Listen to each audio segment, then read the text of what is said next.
Um, Would it be okay not to take down this cord Not to take down this to cord. the floor? Oh, yeah, Would we, okay, leave it loose, you think? yeah. I mean, I don't mind putting the tape down, Oh, no. but if nobody, it's the likelihood. The likelihood they're gonna come. I can put chairs over here so that Yeah. avoid the tripping thing. Yeah. Okay, that's fine.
Try, start video. Okay, start video.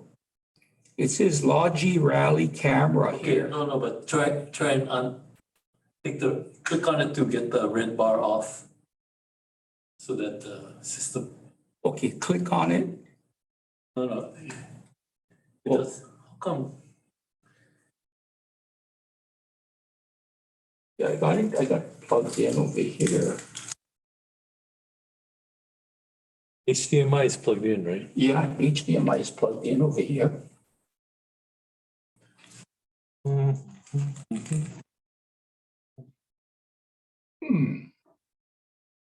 Well, just click on this, Yeah, the red line. or the red line. See that? Oh, got it. Okay, all set. Thank you. So your control. Yeah. That's what the camera. Okay, got it. Okay. Let's set up the bubble. And then you just gotta instruct them to push down. Yeah. Okay, got it. Already. Okay, thanks, Riley.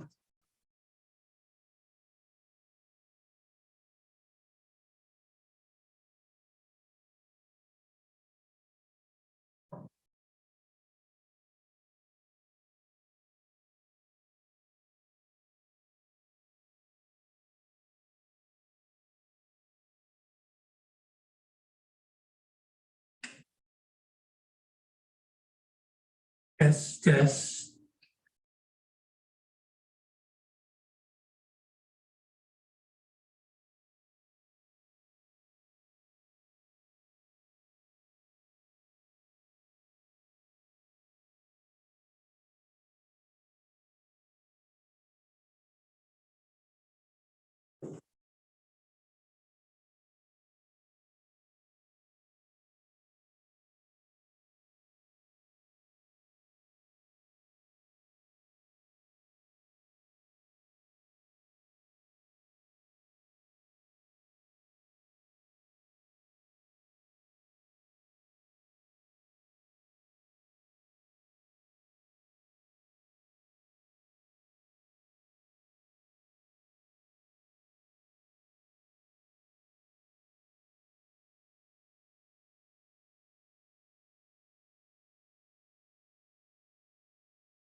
Thank you. I didn't realize I was muted. Sorry about that.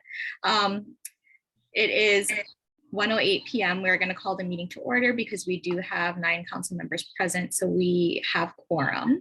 I'm going to start with roll call of the council members. And council members, if you can remember to please let us know if anybody else is in the room with you. So my name is Onauna Thone. I'm chair of the council and no one is here with me. Next, I'll go to Robin.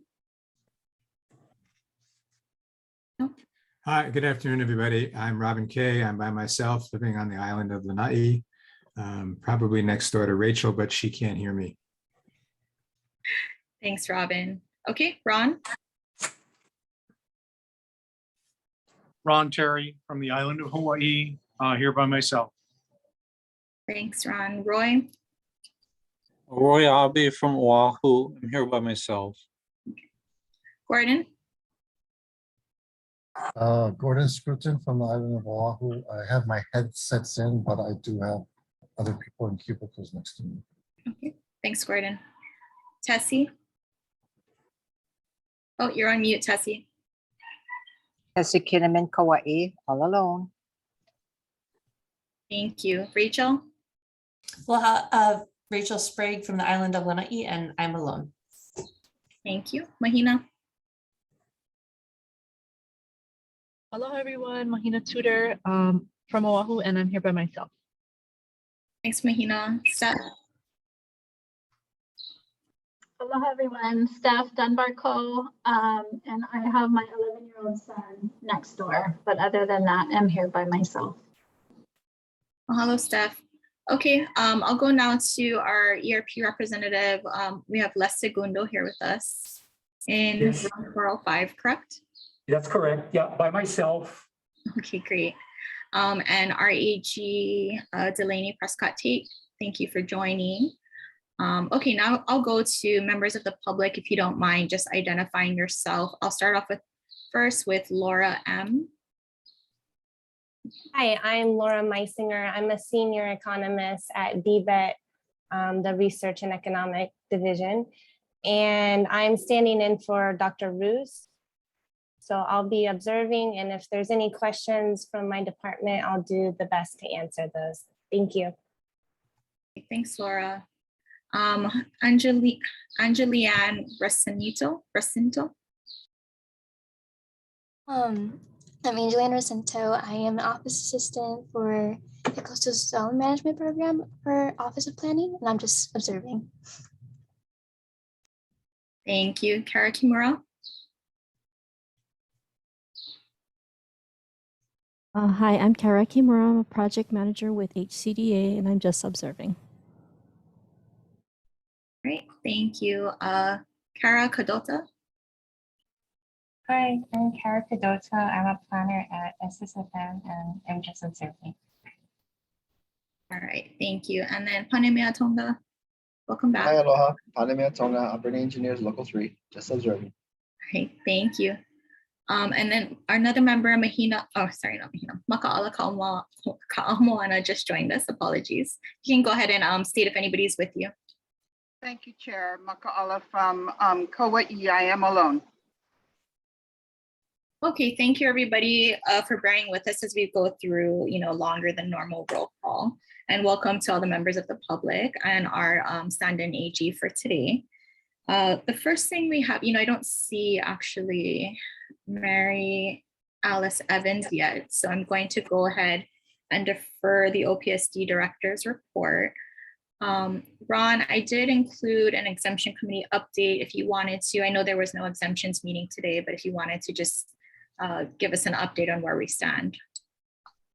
Yeah, not a whole lot to update on, but I do expect to have a meeting next month where we will have at the minimum the Kauai Department of Water list up. And that's it. Thank you, Ron. Does anybody have any questions for Ron and the exemptions committee update? Okay, thanks, Ron. We'll go ahead and schedule that meeting for July. Okay, Mahina, I'll turn it over to you for the rules committee update. Perfect. Thanks, Onauna. We actually didn't have a rules committee meeting today. Jody is out of town, so we were gonna wait for her kind of expertise to hold our next official committee meeting. I don't know how much you wanted to go into where we're at with the process right now today, Onauna. Sorry, I'm on my phone, so I'm like toggling between the agenda and meeting. No problem. I do actually want to go into the process. So I know Delaney will probably enlist you here as well, but given what was discussed at the last meeting, in particular, for those who haven't attended our meetings recently, one of the things the council is looking at is revising its procedural rules, which are HAR 11-201. The main reason for that being, when the council was moved to OPSD from the Department of Health last year through HB 1318, the rules still refer to not only the Department of Health, but also to the old name of the council, which was the Environmental Council. We are now the Environmental Advisory Council. But also it included procedural rules to address certain procedures and authority that the council no longer has. So we definitely had to do some cleanup with the rules. At our last meeting in May, our AG and the OPSD director recommended that perhaps we repeal that chapter in its entirety. The reason being that because we no longer have, decision-making authority really on anything, and even rule-making authority was moved to OPSD, the need for administrative rules is no longer present. So what we've asked, Mahina, the AG, to work on is to advise the council on what's the process for doing a couple of things. One is to repeal that section. Two is also how do we, adopt policies and procedures going forward to the extent we need any specific process other than just developing it through the council and a council vote. And then also, taking a look again at a potential process for amending the environmental impact statement rules, because over recent months folks have expressed a want to maybe tweak the rules that we just amended back in 2019. So with that, I don't know, Delaney, if we should hand it over to you if there's a specific way you want to talk about it. I did also agendize to the extent we need an executive session, but if it's just a discussion process, maybe we don't need that. Yeah, I see no need to go into executive session. Really, it would be up to you how you folks want to handle it, because you do not have rulemaking authority. But I can't imagine OPS would object to you doing their work for them. So you can do your rules of procedure, policy and procedure. If you wanted to do those as a bylaw type of way of having it documented, but not official, like an actual administrative rule, that would be one way that you could go about it. That's much easier to get done, is to have your rules of policy and procedure done as bylaws. I've looked at your, or what was under Chapter 11, 201, which were your rules of policy and procedure. This would be a good starting place. So you could go through and keep what is good and delete what no longer applies. But ultimately, it's going to have to be Office of Planning who's going to have to move it from Department of Health over to Office of Planning. And then it also requires to repeal your rules will also require administrative hearings. So however you want to go about it, like I said, I can't imagine anybody objecting to you doing their work for them. So could you explain a little bit what you mean about administrative hearings? it's going to be a process. There's a lot of steps involved. I know Jody did she hand out this flow chart? It hasn't yet been released to the council. I think it was still in draft form. Yeah, evidently, Office of Planning has their own way, a flow chart on how to do their administrative rules. There's chapter 91 that has how the statutory authority, the flow of things to adopt administrative rules. It's a long process. Delaney, can we maybe, thank you for starting that, but can we maybe go with this in steps? So starting with just, chapter 201. And the council today, I would like to take, a vote if we can on how we want to proceed. So our options are either to repeal the current procedural rules 11-201, and then just do policies and procedures, or we repeal and repromulgate new procedural rules. So those are kind of the two options. So that would be, the rules would have to be done under Office of Planning. Right, correct. So in either step, we're going to need to first start with repealing the existing rules. Can you talk about just what process is required for repealing the existing rules? Because I think it gets a little complicated if we talk both about repealing and promulgation in the same breath. It's the same process. Okay, great. So I'll let you get back to your process. Yeah, I wouldn't worry about, just do it all at once. So repeal and then have Office of Planning adopt your however you want to do it, your rules. So if we didn't want to adopt new rules and we wanted to go the policies and procedure route, do we need Office of Planning to do that for us? I would say that you would need their blessing. In any, because you're just an advisory council, you can create it, but they're going to have to approve it.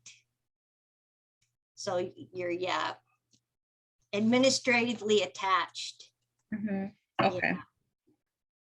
Can I ask one question? Go ahead, Robin. I'm sorry, this is going to be a pretty stupid question, but I'll try it anyway. Does there need to be any kind of public approval or other than administrative approval of this? Do we have to go out to any kind of hearing or in any way require or welcome public participation? The policy, if you're going to do it as like a bylaw or an internal policy and procedure, the public would be invited to join your board meetings. If you go the administrative rule route, that will, there will be lots of public hearings. And do they need to mimic the way we did the rules? And that is to say, having one hearing on each island? If you are going to go that way, to do it an administrative rule process, OIP would have to have, I don't know if they can do it by Zoom now, but yeah, you would have to have public hearings. Chair, thank you, Delaney. May I ask a question? Sure. I wonder if the place to start isn't with OPSD and say, what would you prefer? So that we're not, yes, we're probably doing some of their work for them, but it's an added task either way. What would they prefer? They've been very generous hosts of this council so far, but they have their own stuff. So I just wonder if that's not the place to start. I agree. And I don't think that's what Mary Alice communicated to us, particularly for the procedural rules. That's going to be really with the council. And so that would, we'd obviously initiate that effort. And to the extent we need OPSD to be a part of that process, we, once we decide on what we need, we then, go to OPSD.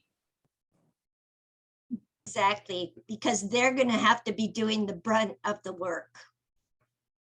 So, and Mary Alice, she's always so open. You can ask her anything. So she would be, if you wanted to be the first person, she could tell you how long it's going to take, how much manpower it's going to cause on their end. That's why I say I don't think they would object to folks helping them out at all. So yeah, but I guess first you're gonna have to decide how you want to do it. So if you wanted to do the you know, an internal procedural policy, that might be the easiest, and then request the blessing of OP. And they can just do that at their board meeting. So that would be probably the most time efficient. But then, yeah, to go to the full-on enactment of administrative rules, that's going to take about a year at the least. So Chair, I think it's clear from some of the survey responses that we have some work to do with what the Kuleana is of the Environmental Advisory Council, old and new. I'm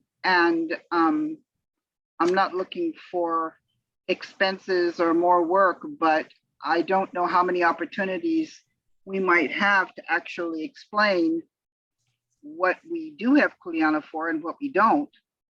Because even in the responses to our survey, even among ourselves, there's some pukas about, you know, what we can do and what we want to do and that kind of stuff. So I guess I'm thinking about A, what OP would find least cumbersome, but B, what opportunity we have essentially to make this into an INO opportunity of who the council is now and what we actually are able to do, because it's different than what almost every response said. I actually think that's a separate issue more with strategic planning. You know, when we're talking about our procedural rules, we're really talking about how do you appear before the council? How does INO do, you know, their forums, those types of things, right? We should have some guidelines for things that we're currently doing. I think we should start with that. And to the extent any changes need to be made to policies and procedures resulting from the strategic planning effort, we can always amend those, right? So I think that might be a little bit too much of us to, you know, again, this is my opinion, and if this discussion is open to all council members. But in terms of this particular effort, what we have in front of us are our existing administrative procedural rules, which, if you folks recall, still have provisions for contested cases, appeals to the councils, declaratory rulings, things that we no longer have authority to do.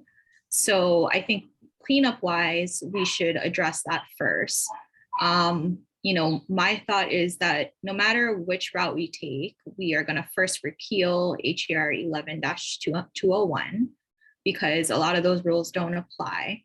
And then up for discussion now with this council is, do we proceed with promulgating new administrative rules, which the process will be similar to what we did, you know, last time for the EIS rules in terms of going out to public hearing, having drafts and those types of things, and having OPSD actually promulgate those rules? Or B, do we then proceed to do somewhat of a bylaws form of, you know, policy, you know, informal policies and procedures to be adopted by this council with OPSD's blessing? So let's start with that. And then Makal, I think you do have very valid points, but I think that's going to come in through strategic planning more so than policies and procedures. Yeah, I'd like to comment on that. I think we go with B, clearly, the bylaws route. I think it'd be overwhelming for us to go. And secondly, I think for good or for worse, the general public's, you know, I mean, I think what Maka'ala is talking about is really what you said, Anana. That's a strategic planning conversation about what we are and what we, not so much how we do it, but what we do and what we are. So I would recommend keeping those two separate. I think public participation is critical for the what we are, but not how we do it. So I'd like to see those separate, and I'd like to see us do it in the easiest way possible, which appears to be bylaws. Thanks, Robin. Anybody else have questions or thoughts on this? And if not, I'll entertain a motion. Yeah, I'll move. I'm not sure this is the right way to word this, but there may be a legally better term than bylaws. But I move that we, how about if I do it this way? I move that we repeal the existing rules in HR 11-201 and promulgate a set of bylaws to guide our procedures. Second. Thank you, Robin. Okay, so we're now in discussion, and I think that works. Maybe I'll stay away. I'll do a friendly amendment, just maybe not use the word promulgate, but adopt bylaws, so that we don't have kind of the rulemaking connotation of promulgate. Who seconded the motion? Ron Terry seconded. Okay, thank you. Thanks, Les. Yeah, so Robin, thank you for that motion. As I stated earlier, I'm in agreement with that motion. I'll vote yes on that, because I do also think it's easier, given that we don't really have any approval authority or hearing of appeals authority. So I think the policies and procedures will give us more flexibility, and again, to the extent any changes come out of our strategic planning efforts, we can more easily adjust our policies and procedures to encompass that. Discussion? Yes, go ahead, Maka'ala. I'll support the motion as well. It's what I want us to do. But I, in my world, can see a headline. Environmental Advisory Council repeals all. I mean, I'm just trying to be devil's advocate here. I don't know that there's that many that I think pay attention to us, but I just cannot disconnect myself from what they said they thought we did, what they wanted us to do.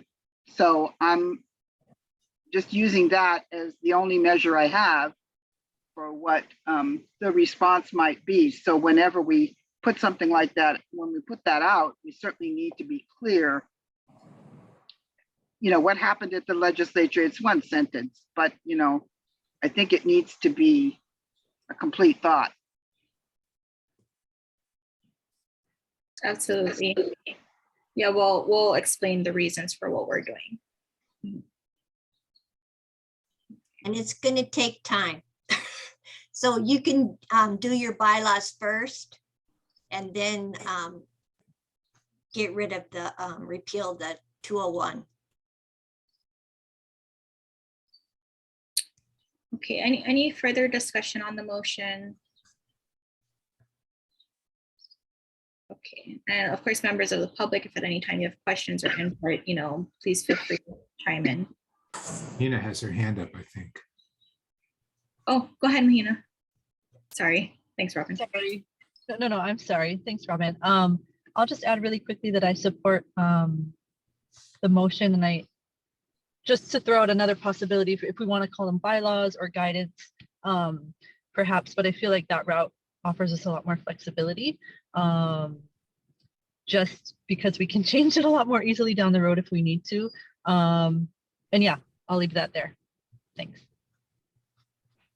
Okay, great. Thank you. Okay, any other discussion on the motion? Okay, well, if not, I will go ahead and call for the vote. Again, the motion is to repeal HAR 11-201, which are the council's procedural rules, and to later adopt, either bylaws or guidance or, a policy document named to be determined in the future. All those in favor of the motion, if you can please say aye and raise your hands.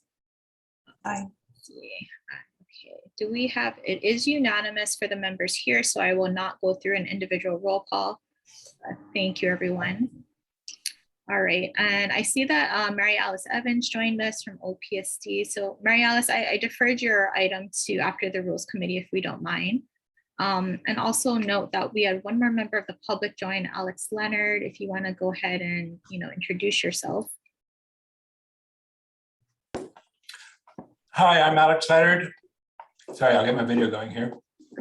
I'm Alex Leonard. I'm Chief Projects Officer for the Natural Energy Lab in Kona. Okay, great. Well, welcome. Thank you. But Nana, before we move on, I thought that Mahina's, and this is not a motion, but in terms of how we implement that, I thought her perspective, or maybe it was Delaney, but the idea of not repealing anything until we have the bylaws ready to replace them makes a lot of sense. And the motion says it perhaps in the other way. I don't think we need to change the motion, but I think it's our intent to have a set of bylaws ready to take the place of what we're going to repeal.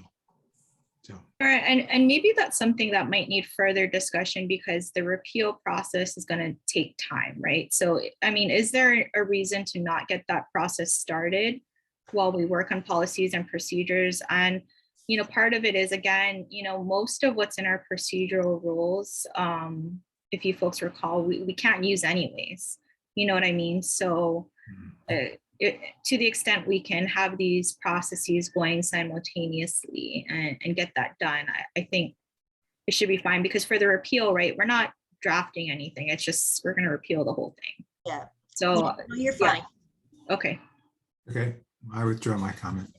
No, it's a good comment. I think that was something worth getting clarification on. Okay, so, the next thing that we did want to move into was we for the most part have the process for what we need to do. So as Delaney said, the repealing process and the adoption of rules process, or amendments in this case to 11-200 and 200.1, the EIS rules, basically the same, right? Adoption and repeal are kind of the same processes.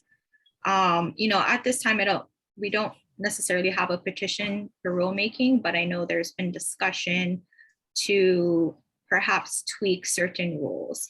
And we hadn't, been able to really agendize substantively, what rules folks are looking at. So we do have that on the agenda for today.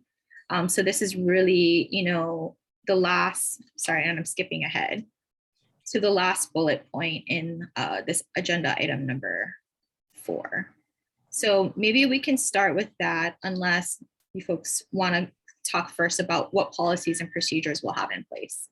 And this is my fault, I skipped, so that wasn't organized. Apologies, folks. Is there anyone? Okay. Well, never mind. Let's go back then. Since we are on policies and procedures, I apologize. Let's talk about that. If folks have specific ideas for what we want within our policies and procedures, I think, appearances before the council are something that are really important.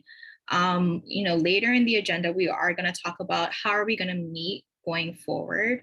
Now that things are really opening up, I think Mary Alice Evans will be able to talk to us a little about whether or not we can start having some in-person meetings. That would be something I would imagine would be in our policies and procedures for how we actually hold meetings. I think hybrid meetings are something that are probably going to continue for a while, so we should have some procedures in there. We previously spoke about having procedures addressing the INO, the forums, and those types of events. And I think, that'll have to tie in with whether or not we do those all virtual or in person or hybrid as well. So in addition to those, yeah, go ahead, Robert. Go ahead, Ron. Yeah, I just wanted to add that we have some procedures in place for the exemptions process that I'd really like to see added, because right now they're sort of informal. We voted at them at one meeting, and I'd like them to be, perhaps to be official and perhaps modified, open up for discussion with our group, with agencies and the public, and come up with good procedures. No, that's a really great idea. And likewise, I think just for any guidance on, the rules generally, this group has talked about addressing certain topics. So if we can come up with those types of procedures for how we will do guidance documents, basically assisting actually ERP with guidance, because guidance is done through ERP. We can look into those types of things. So anything else, folks, that we're missing off the top of our head or might be good to add? Is anyone talking, Mary Alice, maybe within the departments, within the government, are people talking about retaining the potential for Zoom participation? I just think for us and for other advisory councils like us, this is a huge opportunity for expanding participation and I&O. Are people saying like, well, it's going to last until we don't need it anymore? Or are they kind of, this is kind of cool, we're going to keep it? No one is talking about doing away with video conferencing at all.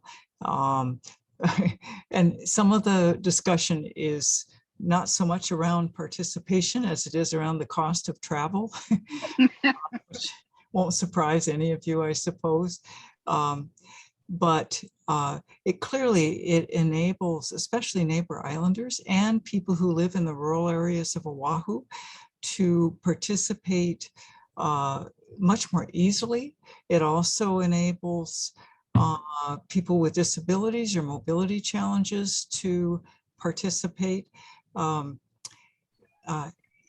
If subtitles are possible, then it allows people with hearing loss to participate. And plus, you can also turn up a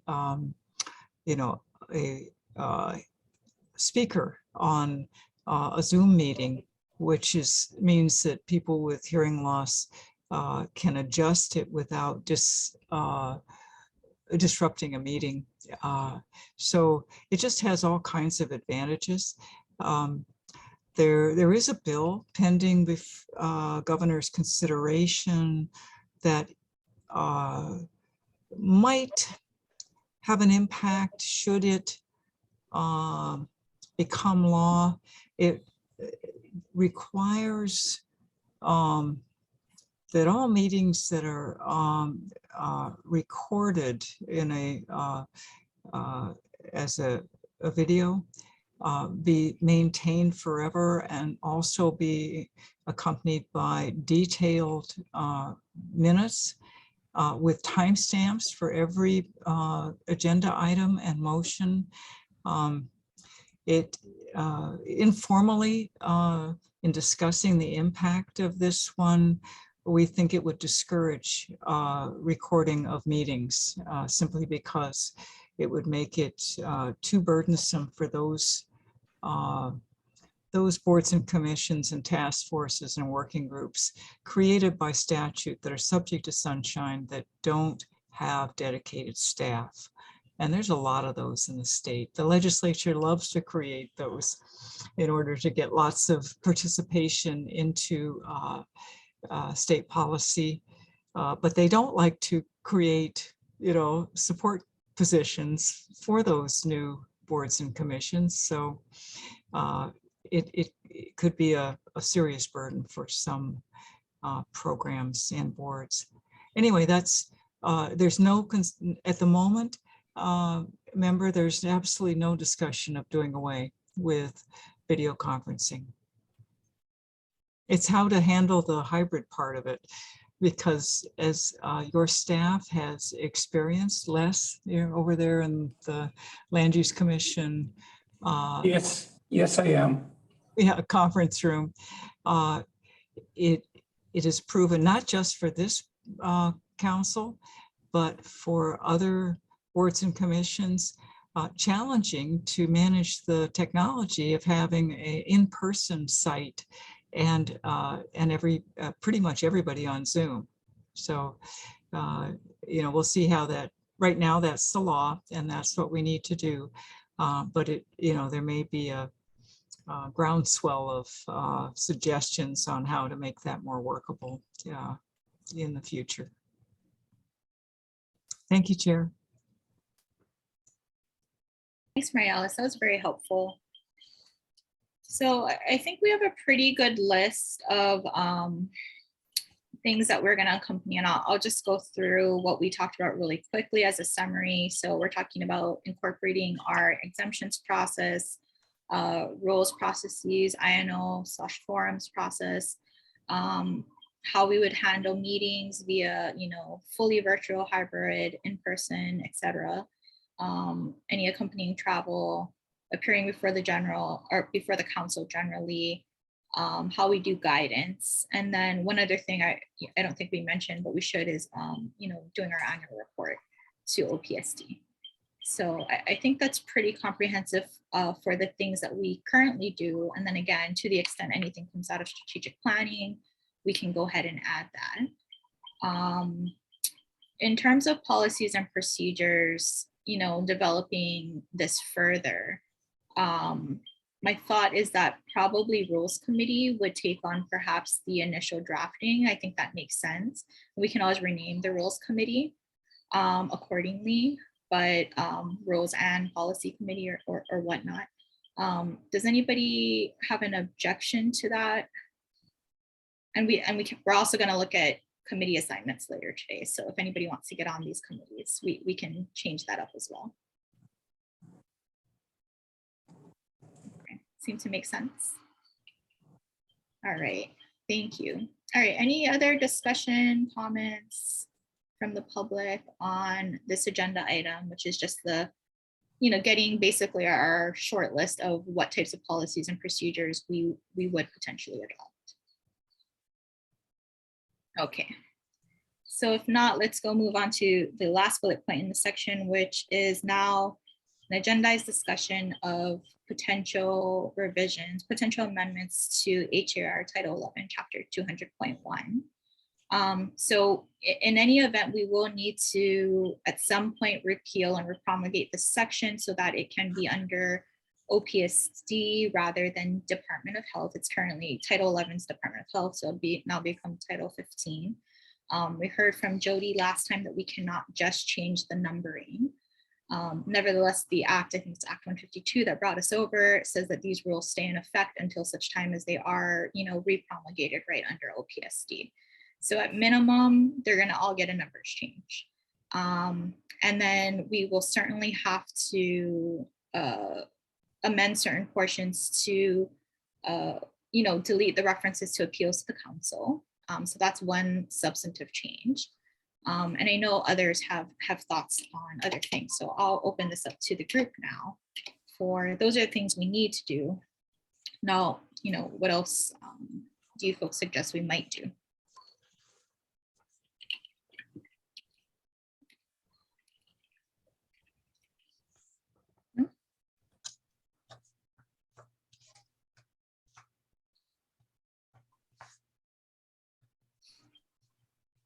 Okay, no takers.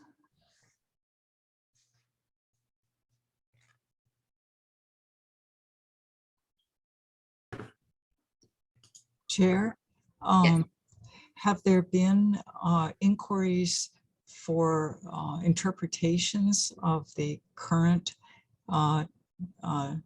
11 chapter 200.1 rules? They've been in place now for what, 3 years or more, and that should maybe long enough to have people complying with the rules,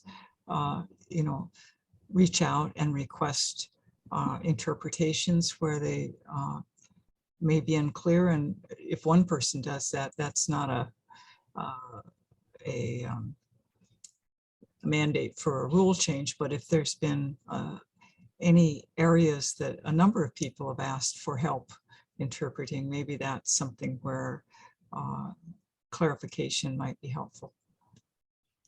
I'm not aware of any particular individual or group requesting an interpretation. Is anybody else on at this meeting had that? I don't have an answer for that, but I'm sorry, there's a hot rod behind me. There's one hot rod on island, and it's behind my house. I'm looking back at the conversation we had in the strategic planning forum report.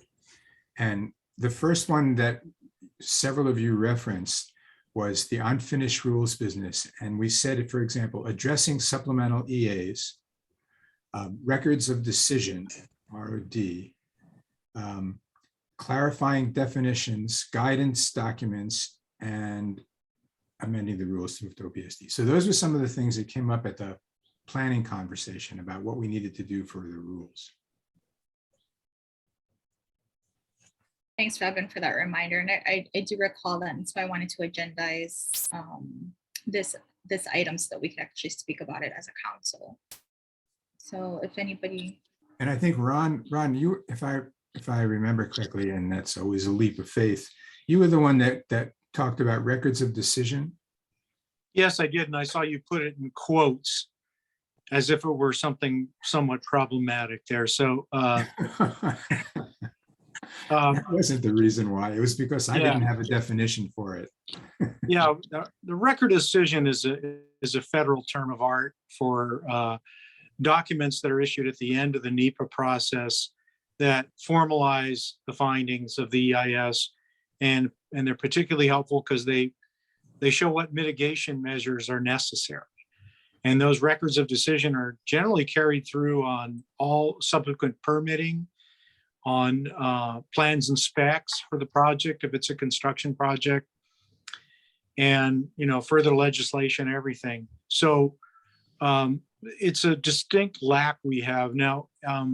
In previous days, and Les can let me know if this still goes on, OEQC would painstakingly go through the EIS and try to tease out what mitigation measures were there in its memo to the governor on whether to support or oppose, to whether to sign the EIS if it was a state EIS. But there was no such procedure for the county necessarily. And also these documents that OEQC prepared, which were quite good sometimes, they didn't have any legal weight. Les, if you're available, could you comment on that? Yeah, we still do that, Ron. When a state project comes through that basically the governor is the accepting authority for, the office basically reviews it and basically asks the consultant to compile the mitigation measures that are found in a document. And we submit our analysis along with mitigation measures up to the office of the governor for him to make a decision as to whether he's going to accept or not accept the document. But that's only for state documents, for state agencies. Yeah, that's right. It's only for state agencies, and it doesn't carry on. And I'm glad you're still doing that. Still trying.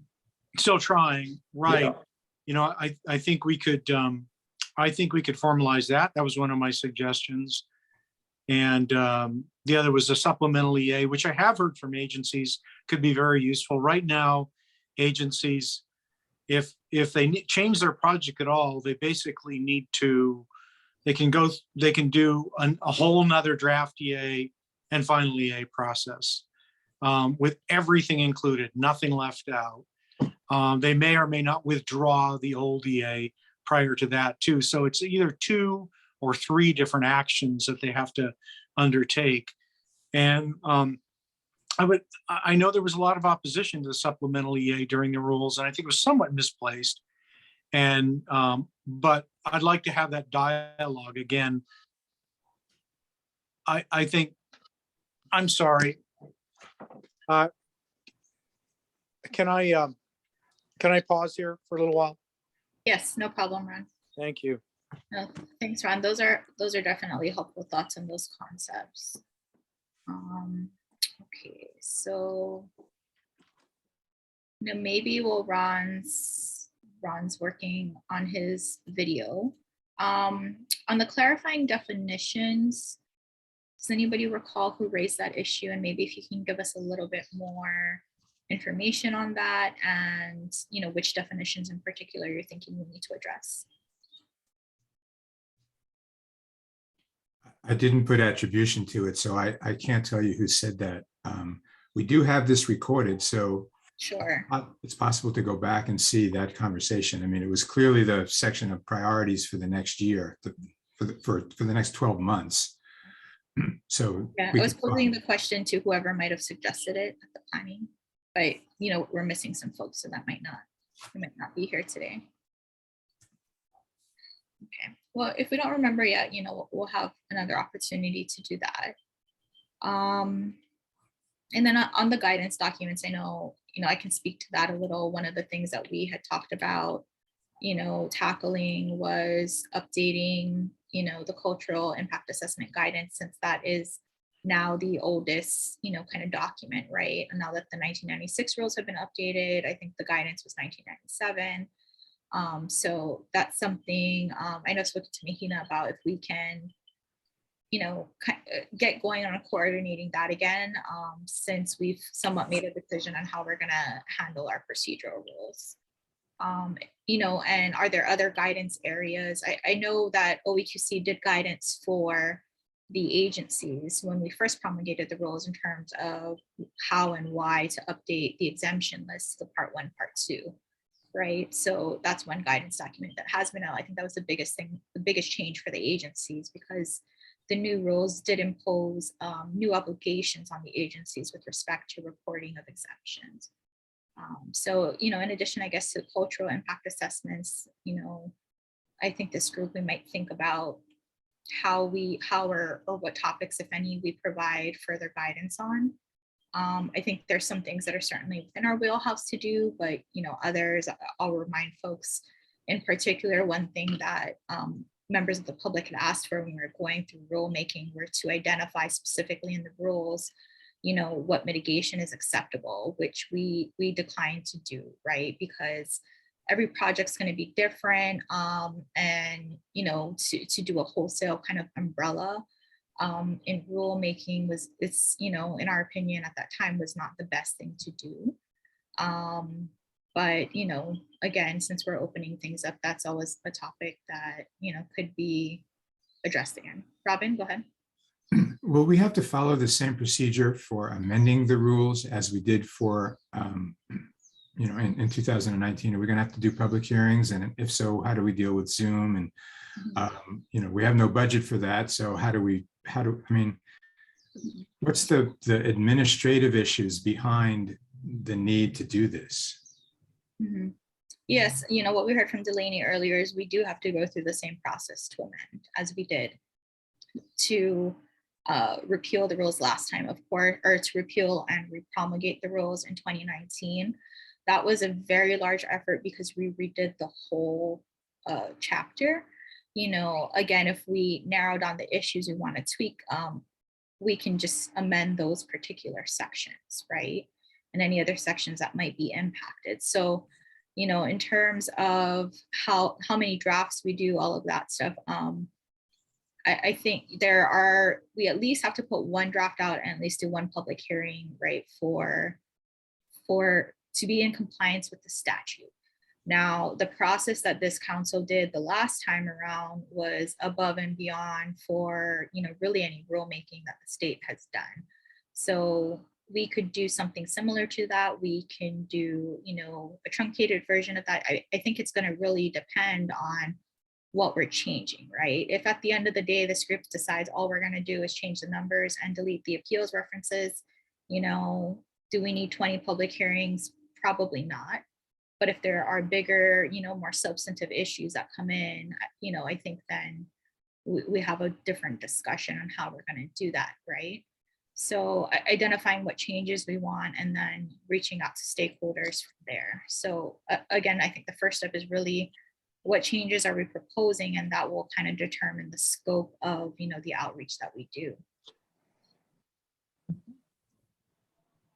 And if I said anything wrong, Delaney or Mary Alice, please feel free to jump in.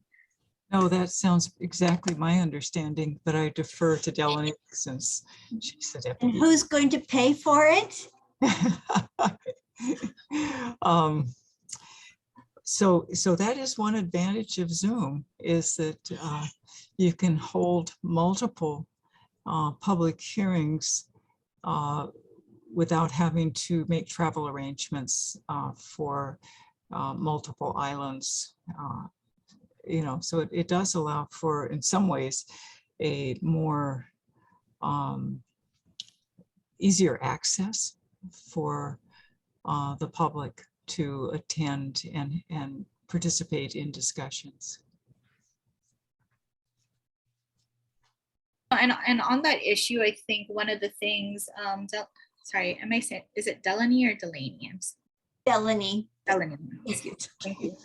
Yeah, I think one of the things that you had kind of raised earlier, and maybe if you don't mind checking, or if Jody can check when she comes back, is whether or not we can hold the rule-making hearings by Zoom. Last time we did it, it was pre-pandemic, so they were in person. I was just looking. Great. Yeah, because agreed. I mean, it's certainly a lot easier to do it via Zoom. And I think what we've seen is, at least for our meetings, more people do participate by Zoom than when we used to have them in person. But, or maybe we do somewhat of a hybrid.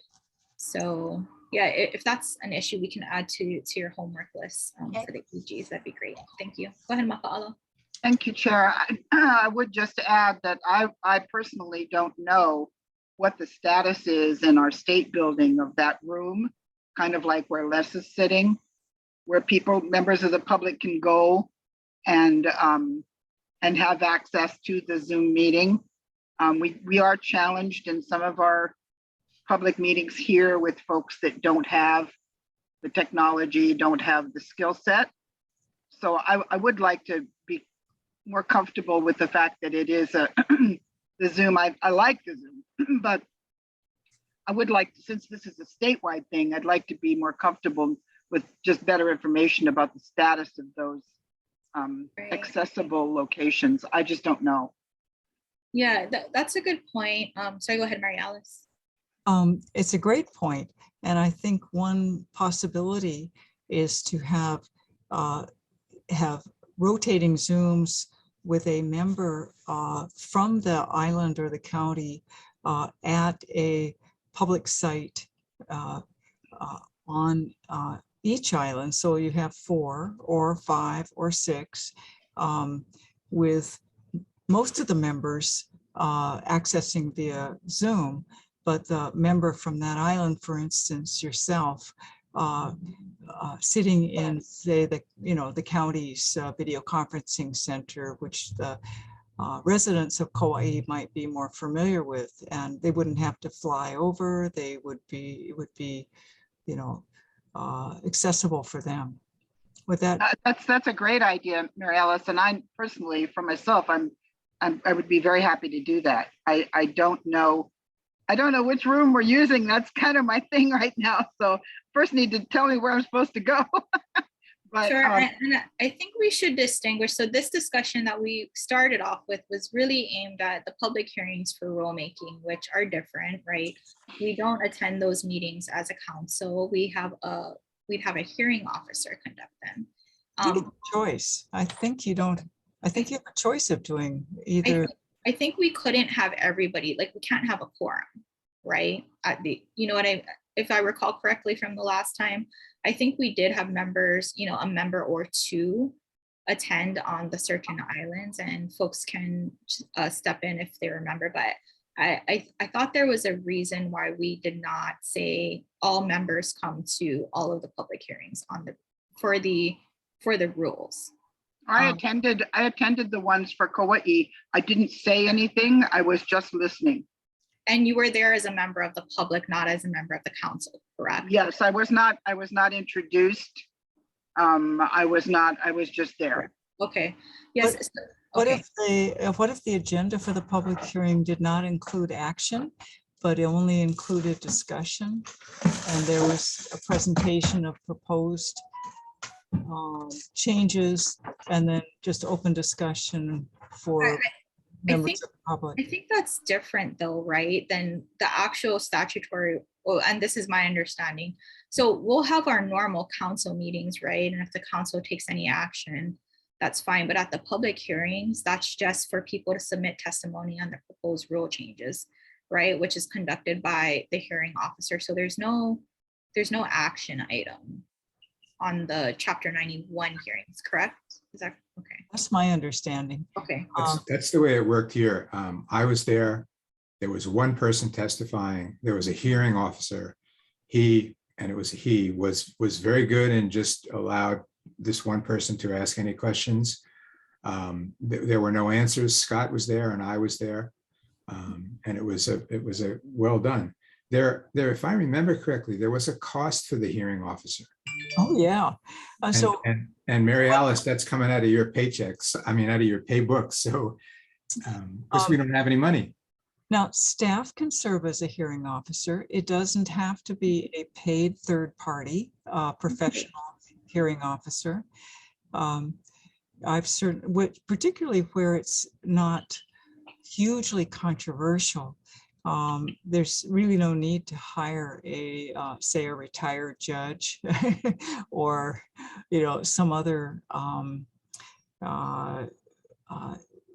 more expensive variety of hearings officer, particularly if you have, I think the key for public hearings for rules is creating a transcript or a summary of those comments so that there's a record of them for the council to consider when they have their discussion and take action on recommending rule changes.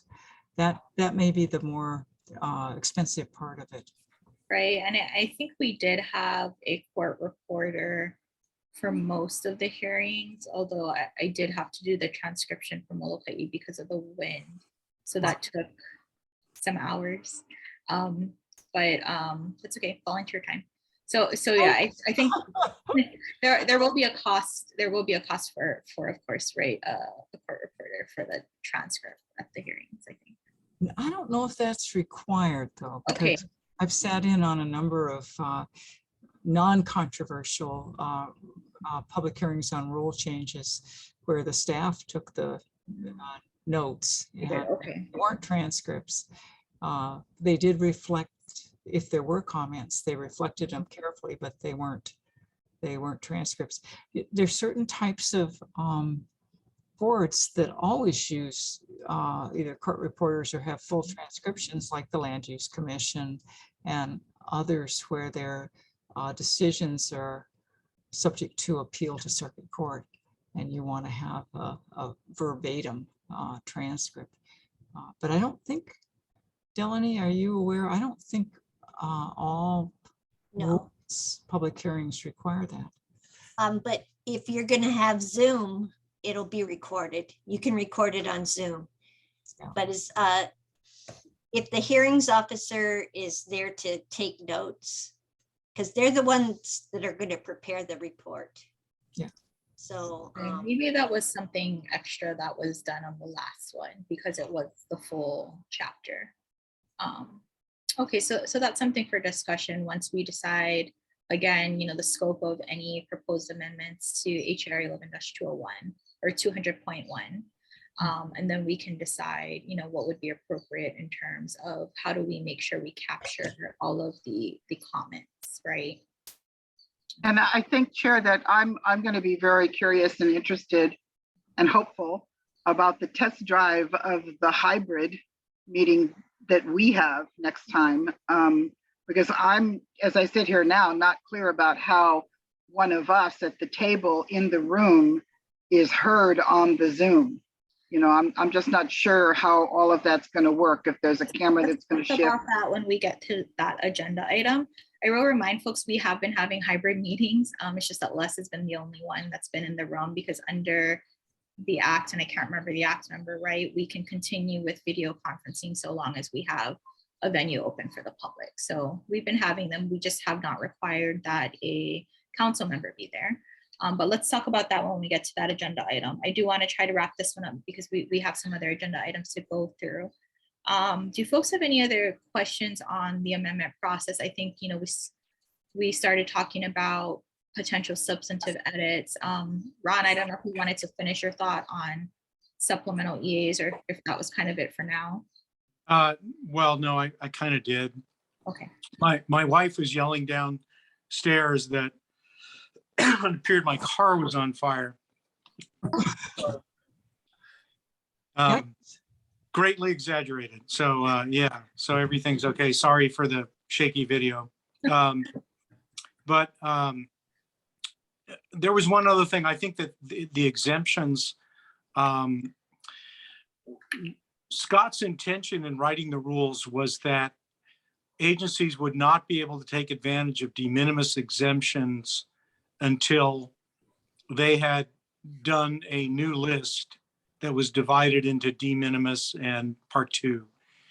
And it was supposed to be a sort of a stick that went along with the carrot of having de minimis exemptions.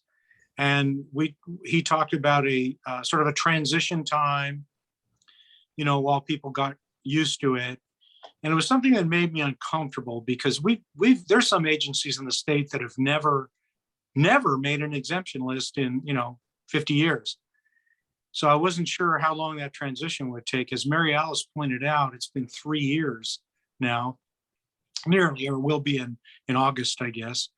And, we probably have less than a third of agencies have updated their exemption lists. I thought we addressed that in that section or in the retroactivity section. I think it was in the order of 6 or 7 years, if I recall correctly. Yeah, there was something about that, but I don't find it very clear. Do you? I don't have it up in front of me, but I thought we had addressed it, that there was a time period in which agencies had to come back to us. I think it is in the retroactivity provision. And I thought it was about 6 or 7 years. But it's a good point, time to remind folks if they want to take advantage of that. Yeah, well, there was also a concern that, that we didn't have the power to require agencies to do anything about exemptions. So I would just like to, we have the power to suggest things, but we can't enforce anything, right? Well, we don't have the power to require an agency to make an exemption list. The rule is clear that the agency may make an exemption list, but our rule is clear that they cannot take advantage of the part 1, part 2, the de minimis, right? Unless they do have an exemption list that has been concurred with by the council. Yeah. So that's the distinction, right? I mean, if they choose not to make an exemption list or not to separate it by part 1, part 2, any exemption should be reported to ERP on a monthly basis. So every time they buy a box of paper clips? Conceivably, yes. Mm-hmm. Yeah, and so, and this will go into effect in your opinion in 4 years, basically. No, that's currently in effect. I think the retroactivity provision was, they should, I think that if they had an exemption list, and we have to take a look at it, they have a certain amount of time to update it to be part 1, part 2, right? To do it within that time frame. So, right. But yeah, I mean, that's something we can go ahead and take a look at. I mean, I guess that's all I'm suggesting is that we do take a look at it, because I don't think it's quite working. Yeah, I mean, again, though, if we can't force them to make an exemption list in any event. Right. No, but we can't force them to do exemptions either, right? Only a member of the public could do that. To do exemptions? What do you mean? That's up to the Or to do an exemption notice, to consult other parties and to publish in the environmental notice. That's the process for the part 2 exemption. For any exemption, if they any don't. exemption, right? Hiring, firing, promotion, purchase of supplies, anything. Wait. Did you say that if anytime a state employee is hired, you have to do an exemption? Yeah, look at the law. Yeah. Well, it doesn't happen, and I can't imagine. No, it never has happened. That's why we changed it and made those things de minimis. Mm-hmm. And so I'm glad this is raising someone's hackles, because my hackles they're fully raised right now. And so I'd like to see some more discussion of this. And then it might require a legislative fix, because that's the problem that comes down to, chapter 343. Oh, now, correct me if I'm wrong. Yeah, I'll have to take a look. I don't have it open in front of me, so I'm not gonna provide an opinion on if you hire somebody, right? I thought there were we had discussions on things that are truly administrative, right? That's for de minimis. Yeah, for de minimis, so. But if you can't take advantage of de minimis, and you must treat every exemption as if it were a Part 2 exemption, it's quite a process. Yeah, well, let's look at that language again. I mean, I don't think we're prepared to do that right now and make those Oh, statements. no, I'm just saying that it's an issue. Freak anybody out, but yeah. Yeah. Call me freaked out. When I was deputy for this department, we hired lots of people, and we certainly didn't do we did exemptions, by filling out the form in the green book, and doing all the consultations based on the statute. DBED doesn't do a lot of construction or programmatic stuff. So the statute itself was sufficient to provide for our, is there some reason why that's no longer the case? That No, it's always been the law. It's just that nobody obeyed it because it was absurd. The law was absurd. And so what we tried to do was rationalize the law so people could obey it. When people didn't do absurd exemption notices, they tended not to do any exemption notices. Oh, okay. 90% of exemptions for even kind of large projects were never done. Huh. And it's pretty clear. And for trivial things like what we call now de minimis, none were ever done. Huh. And so, I think okay. I understand that Onana wants to move this and doesn't want to, doesn't want to belabor it. But if you look at chapter 343, 11,208, 10, it includes continuing administrative activities, including but not limited to purchase of supplies and personnel related actions. Now, that was never repealed. That part was never changed or repealed. And so, Scott was very aware of this. And that's one reason he said, we've kind of got to do de minimis. And I agreed. So I'm going to shut up about that, but just that's where I'm coming from. So I think for that, though, they can rely on that. Yeah, that is an exemption category, right? I mean, you're looking at 11,200.1. No, I'm looking at chapter 343. Okay. Yeah, but those types of activities, right, are further defined in our rules, right? If you can take advantage of de minimis, yes. Ron, there's over 55,000 state employees.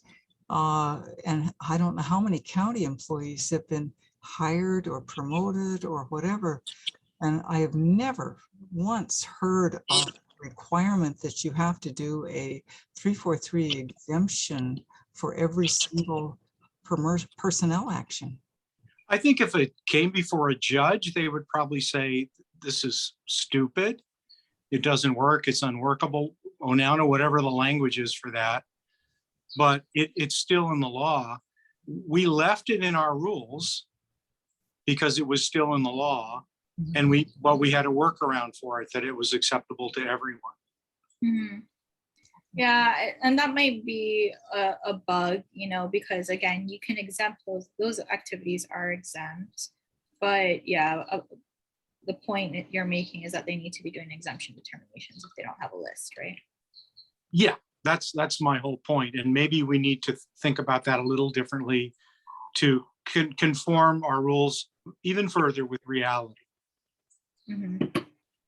Yeah, and that's a valid point. So I think that's something we can make a little bit clearer if that particular item does not require an exemption determination, regardless of whether you have a list. Is that the proposal? Yeah. And then there's one further point I wanted to make, and that was about the process, and that it was very difficult last time, but if you'll remember too, that it was as the council was the body doing the work, we had everything we had to talk about was sunshine to the nth degree, except for limited discussions in permitted interaction groups. It was difficult to wordsmith the rule changes because it was subject to sunshine, and we had quite a bit of participation. So it probably took about 10 times as long as it could have. Not that it wasn't a good process in other ways, but this time there really won't be our rules, right? I mean, they're the rules for, they will be done by, OPSD, correct? Correct. Yeah, I think OPSD will be doing the actual promulgation of the rules, right? But I think the process is it still starts with us. Yes. It'll start with us, but I think they can have discussions in their offices about how to work. They can reword the rules in their offices and then present them to the public like almost every other agency does. I was pretty involved with DLNR's conservation district rule updates three different times, from the 90s up to the 80s up to the 2000. And Sam Lemo would sit down with his staff and write rules and then bring them out to the public. He didn't write the rules in a sunshine environment. Yeah, and you folks will recall the last time we did the rules as well, we did have a pig that did a lot of the legwork before it even came to the council. So that's an option as well. True. Mhm. So I see Mary just joined us. Welcome, Mary. Is anybody in the room with you? My sincere apologies. I don't know where my head was. I'm at home. They're ripping my roof off and I have to stay here. And I think I just didn't even look at my calendar. I apologize, but I will mute myself so you don't hear banging. Thanks, Mary. Yeah, so, and if you have anything, the conversation we're having right now is, any potential substantive changes we might want to make to the EIS rules. So we've gone through kind of the list that has come up during our strategic planning. Some other issues came up as well. So if you have anything to add, feel free to jump in. Okay, so yeah, thanks. That was a good catch, Ron. I think that, on the exemption for the admin stuff, that's something we could certainly clean up. Because yeah, it would be absurd to do an exemption determination every time somebody's hired, or, there's kind of that really de minimis spending by the state. Things not related to actual environmental impacts, right? Yeah. Okay. Anybody else have any other topics they want to raise at this time? So this is just the beginning of the process, but I think this gets us started. Depending, if there's nothing else from this group now, I would like to hear from folks if you want to have another discussion like this at the next meeting, or should we turn this over to the rules committee to start, drafting basically, or do we create a pig? We have options.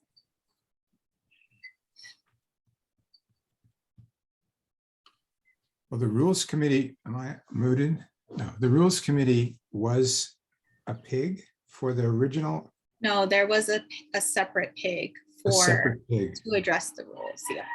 Well, that worked really well, and I think it got us started really well. So yeah. So yeah, it's a suggestion to potentially have that. It did have. Remember, Chair. It did have an attorney, as part of it. I think that was very helpful for organizational stuff. Yeah, so that's a good idea. We can always bring somebody on for that again. Pigs can have both council members as well as members of the public. I don't know, Marialis, if it would be appropriate, to suggest that somebody, staff from OPSD be a part of the PIG as well in terms of the initial drafting of the proposed language, maybe something to think about. Yeah. Thank you, Chair. Yeah. So Oh, no, wasn't part of the problem with the PIG what I got scolded for, because the PIG was supposed to only meet once and not have a continuous, no, did I get that mixed up? not correct. The PIG can meet as many times as it wants, but it can only, once it's finished with its work, it presents a report to the council and it's done. The PIG cannot come back to the council and go back to the PIG and come back to the council, go back to the PIG. That's the issue that we're having. Wasn't an issue with the rules PIG way back when. But so if you folks remember, the PIG did, they met several times. They came up with a report and recommendation for proposed rules, and then that went to the council. And then we started going into several rounds of drafts that were released to the members of the public through our regular meetings. Okay, so for next time, why don't I include another agenda item on this for July, including an action item if it's decided that folks do want to create a PIG for the rules. And, we'll go from there on this. Any other questions, comments, and members of the public, of course, at any time, if you want to jump in, please, just raise your hand and I'll call on you. Okay, well, we do have other business. So if folks are okay, I do want to move on to, well, I guess going back to Mary Alice Evans, if you had anything to report for the OPSD director. No, I apologize. I don't have a report for this meeting. So I'll, if with your forgiveness, I'll see what we can work on for the next meeting. No problem. Thanks, Mary Alice. All right. Okay, moving on. Under the legislative update, I know there is no legislative committee update, but what I did want to bring up to you folks, and we had this on last month's agenda, but we didn't get a chance to talk about it, was House Resolution number 82, and it is attached to the agenda.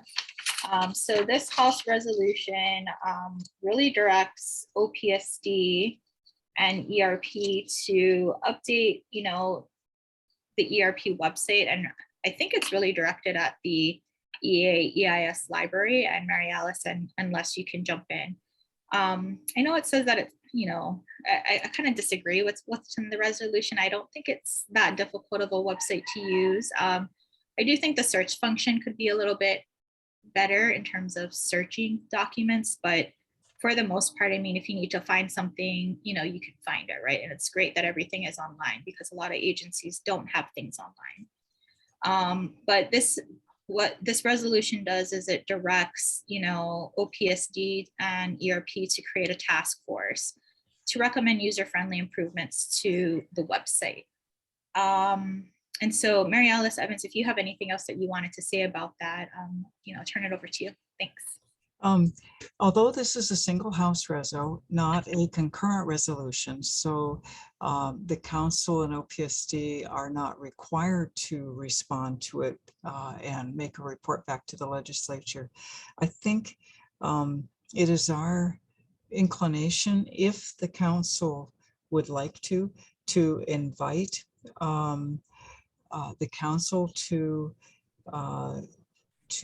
have two representatives, and we'll then, if the council is willing to do that, then we'll go ahead and find two representatives from OPSD, and we'll ask Doug Murdoch, the Chief Information Officer, to designate someone to assist us. I do agree with the chair. I think the origin of the reso was a legislator's hope that the website could be similar to the legislative website, which is a very complicated and I imagine expensive, although I don't know what they paid for it. But it does have, I think it may not be the best model for the ERP website, the council's website. So, but I think this reso does allow us to make recommendations back to the legislature and report back to them on findings and recommendations. So I think it's a, I think it would be helpful. So I'd like to invite the council, if Chair, if there's an interest, to have 2 representatives on this task force that the resolution requires. By the way, I've been informed by OIP that resolutions, groups created by resolution are not subject to sunshine. This was something that I hadn't heard explicitly stated previously, but I got it from Cheryl Kakazu Park, who is the Executive Director of the Office of Information Practices directly. So I think we can take that as a definitive interpretation. And That's means, amazing. Yeah. I thought you'd like that, Mary. Yeah. That does mean that this group can meet without posting agendas, can work on its tasks, can report back to the council. The council can, upon hearing it'll operate like a pig, and can listen to the findings and recommendations, and then make a recommendation to the Office of Planning and Sustainable Development on what the report back to the legislature should recommend. That's my vision of how that goes. Yeah, when I read this, I don't think the council itself has a role, and I don't, it basically says that, and you can correct me if I'm wrong, and Delaney, in your read as well, I think it directs OPSD to create the task force and simply invite members of the council, 2 members, so, we can certainly at some point review the report, and provide a concurrence or whatnot. But I would say that OPSD is not, limited by any opinion of the council in terms of, the recommendation its task force makes, right? I don't think in my read that we have approval rates of the task force report. But if I'm wrong, let me know. It also says that there needs to be a representative from the Sierra Club, which I thought was very interesting. And I don't know that these are related, but I remember when this came up 2 years ago, what we had heard from a legislator was that this was a result of this request, this is now it's the 3rd time we've seen this, I think. This request came from a constituent who was unhappy with our website. I'm not saying it was a Sierra Club, but it is interesting that of all the environmental groups in Hawaii, they picked the Sierra Club. So Mary Alice, you're going to have someone from the Sierra Club on that group as well. Is there a member of the council who is also a member of the Sierra Club? Oh, you're looking for a twofer, huh? Good for you. Just about everybody. Yeah. Oh, good. No, I'm not. And I'm not either, but I'm actually not. oh, I thought I was the only one who wasn't. No, I have reasons if at some future date, but no, I'm not. I was thinking that it might be really get somebody from the public who's not particularly website savvy and sit them down and see where the glitches are. I mean, that's what I do. That's what we did with our website. It made perfectly good sense to us till we tried it out and then went, oh, okay, maybe that doesn't work. It's interesting that the reso doesn't say that staff from ERP needs to be on it. It just says OPSD, right? Since ERP actually maintains the website.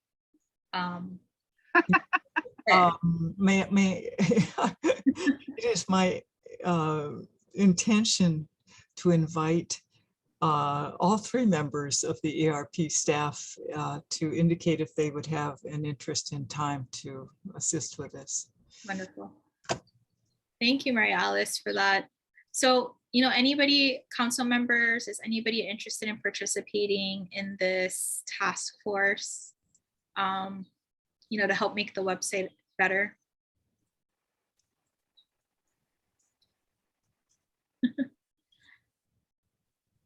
I'm interested, but I just don't have the time. It would be wrong of me to say that I could do something like that. Sure. I-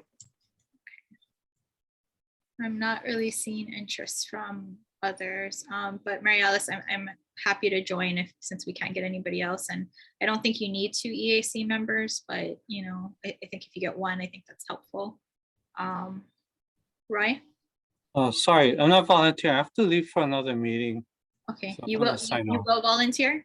No, I'm not volunteering. I have to leave for another meeting. Sorry. Okay, wait. I think we might lose, hold on. I think we have 10, 9 or 10. 8. All right, okay, yeah, you can go. Okay, thanks. Thanks, bye. I'm gonna suggest, rather than volunteering, I'm gonna volunteer Michelle Lefebvre. She did say she'd be willing to participate in any committee. So yeah, I mean, Michelle was in the EAEIS world. Yeah, I think I'm gonna see if she can come on the rules committee with me if she's interested in that. I mean, sorry, exemptions committee. But she's she's pretty savvy about modern websites and communication and stuff like that. So I think she could be really valuable there. That's a good point. Thanks, Ron. Okay. Any further discussion on this agenda item? We only got a little less than an hour left. No? Okay. Well, thank you, Maria Alice. So yeah, I guess you can reach out to myself and Michelle, and we'll get going on that one. Thank you, everyone. Okay, Robin, I'm going to turn it over to you for the strategic planning update. Last time. Before we do that, just one more legislative thing, just a FYI, that HB 1810 that changes the definition of quorum is on the governor's desk. We haven't heard that he wouldn't sign it or that he would. It's clearly not a major issue for him. I mean, I say clearly, I don't think it's earth shaking. So I'm assuming it will be passed, but just so that you know, he hasn't approved it yet. So thank you for that, Robin. Yeah. Okay. Until the June 27th, when the intent to veto list is issued. And even then, that is only an intent, and the governor may reconsider prior to, I think, July 12th is the bill signing deadline. Mary Alice, from your experience, and Onana and I have talked a little bit about this, do you think there's any, given the smallness of this issue, do you think there's any value in having any communication, say at your level, to the governor's staff about why this is an important piece of legislation? I do think there's value. We did that, and we expressed why it would be a very helpful Great. bill. Okay, thank you. Now, that doesn't mean the governor will do what we've recommended. So, well, at least we've made the effort, and so thank you for that. Okay, I'm not going to go over the entire report. You all got a copy of it. I purposely suggested to Onana that we not have a strategic planning committee meeting because I wanted to wait until we had new members on it. I thought that it would be really good to start from the beginning and not have to back up with new folks on it. I think the report, I don't mean this to be self-serving, but I think the report is clear enough about what our next steps are to be. And I think that we heard a lot from you folks, a lot of one-year priorities and then some longer-term priorities. So I think it's pretty clear. I think the strategic planning committee ought to be, and I think it'll happen today. Onana, we're going to form that or populate that committee, and I think it should meet quickly and come up with some suggestions. Clearly, I&O is going to be a key component of our communications, and that was really one of the major things that became a priority. So I'll answer any questions. I don't want to take time to go. You've already read it, I'm sure. So any questions on the report? No. Okay, so my sense then, Onana, is to just move on. Okay, well, thank you, Robin, for taking the time to draft the report, and again for facilitating that strategic planning session. You did a really great job at that. And thanks, Les, for doing the Zoom. That's always helpful to us. And you weren't here last time, Robin, but folks had some really nice things to say about the good work that you did in getting that strategic planning forum together. Well, thank you. Oh yeah, Good. thank you. And Mary Alice, I'll send the bill directly to you. It's all I for have a love, quick- Robin. Yeah. I have a go quick ahead, Gordon. question. Yeah. Where can I find the report? It should be linked to the agenda under agenda item number 6. Oh, that's the report? I got it. Mhm. Okay, got it. Thank you. Yeah, no problem. Okay, so, quickly before we go into the assignments, and I will say, Robin, that you actually do have the strategic planning committee of 4 members now, but we can add folks to it. So I'll go over the current assignments. But before we do that, because I think it is important, we move on to agenda item 7 is, what's the council's pleasure for how we continue to meet, right? So we've been meeting basically fully remotely since March or April of 2020. Since the new act came out, we have been technically meeting hybrid, with Les being the person holding down the fort in person at the room 405 in the state office building. So let's discuss, because I don't want to force anybody to do anything they don't want to do. Prior to the pandemic, our meetings weren't particularly, we would have members of the public come once in a while. When we did the roles, we had a lot of public participation, which is really great. We may have had more had it been Zoom, and we actually did have members fly in from neighbor islands. So we know that's a big cost. Members of the public, as well as, members of the council. So I'm just going to open it up for discussion. What do you folks want to do going forward? And, I think it is nice to see people in person. It doesn't mean we need to have every single meeting in person. Maybe we can talk about, twice a year in person with everybody, once a year. And actually, before I go to that, Mary Alice, maybe I'll turn it to you, because of course, the elephant in the room is, what's the budget, right? So if you can, let's go to you first, and then I'll open it up to, what's the council's pleasure on this issue? Thanks. It depends, which is one of those awful answers.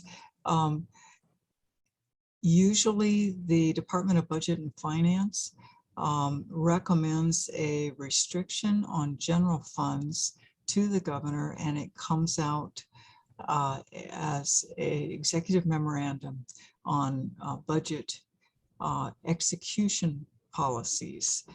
We usually get that in July or August, and it can range from 5% to 10% of our general fund. It never restricts our expenditures of federal funds, of course, because the state wants to expend every penny of federal funds that it gets, because it helps support our economy as well as move programs forward.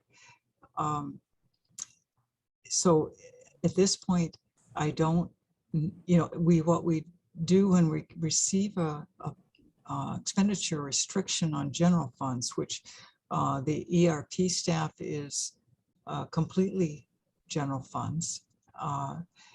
There are no federal funds that we're receiving at this point to support the council or the ERP staff. So that would, and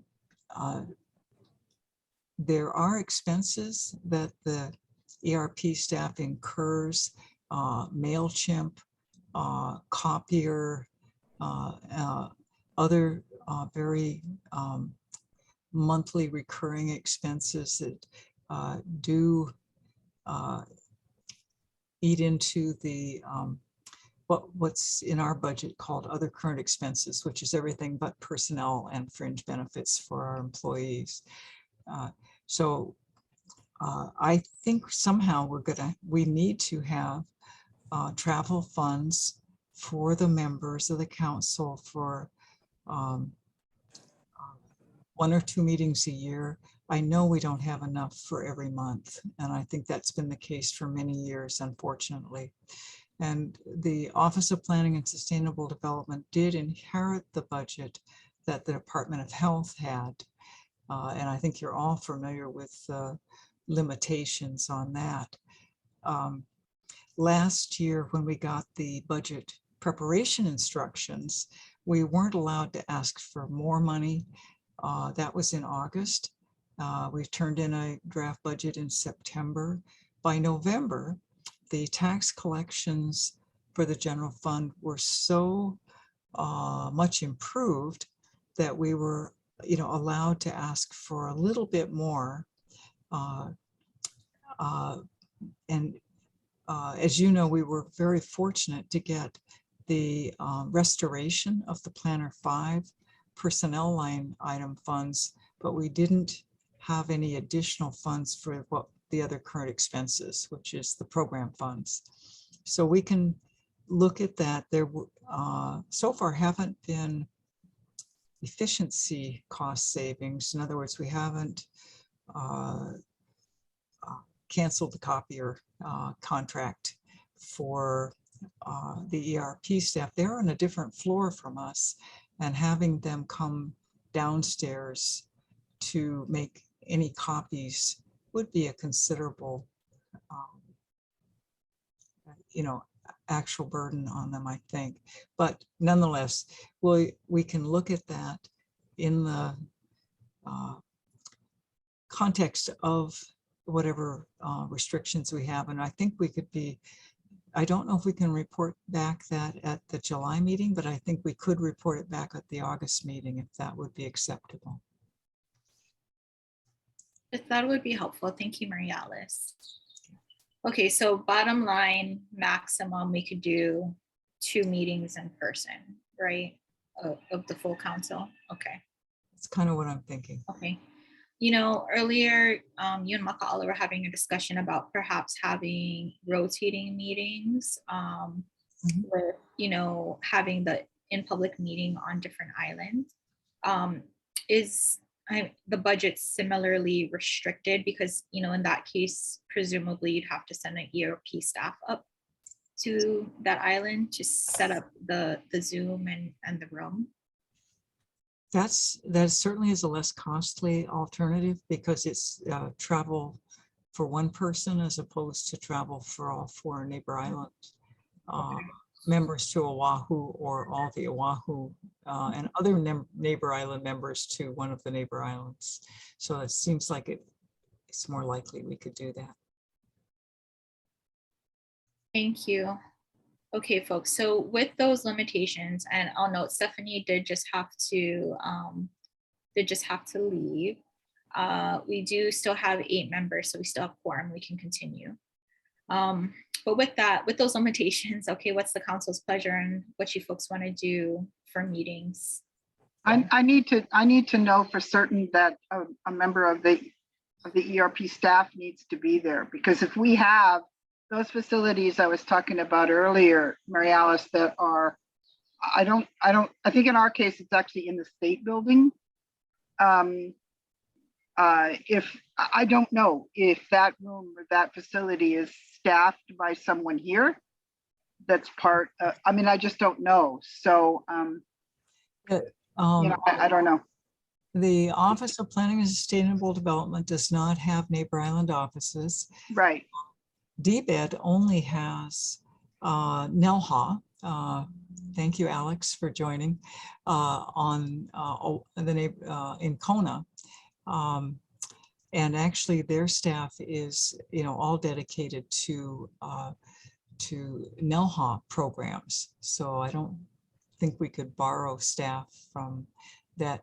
There, DLNR, for instance, and DOH have neighbor island offices and staff, and so that gives them a little more flexibility, but DBED does not. So I think we would need to either have someone from OPSD or ERP travel to the neighbor islands. State offices often on the neighbor islands often do have video conference capability because that option has been used before for public hearings when some of the boards and commissions are not all at the neighbor island location. I know we have the room. I know we have the equipment. I just don't know who operates it. Okay, thank you. Yeah, Les currently operates it, just so you know. Yep. No, I meant for Kauai. Oh, yep. Go ahead, Mary. It's in the basement. Of course. Go ahead, Mary. I signed up today to come in person for the July meeting, thinking that we would have all our meetings in person. If we have a budgetary constraint to only meet twice a year, I think that we should plan to meet once a year as an organizational meeting early on, since especially because we have new members now. I think it would be helpful to get to know each other in person. And then I think we should just do the rest of the meetings on Zoom because that's all the state cares about us.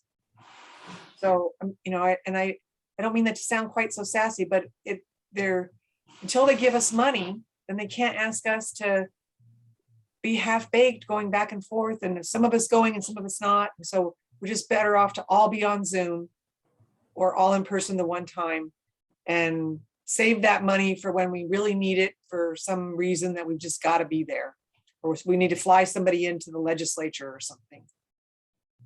That's my thought. Thanks, Mary. Good point.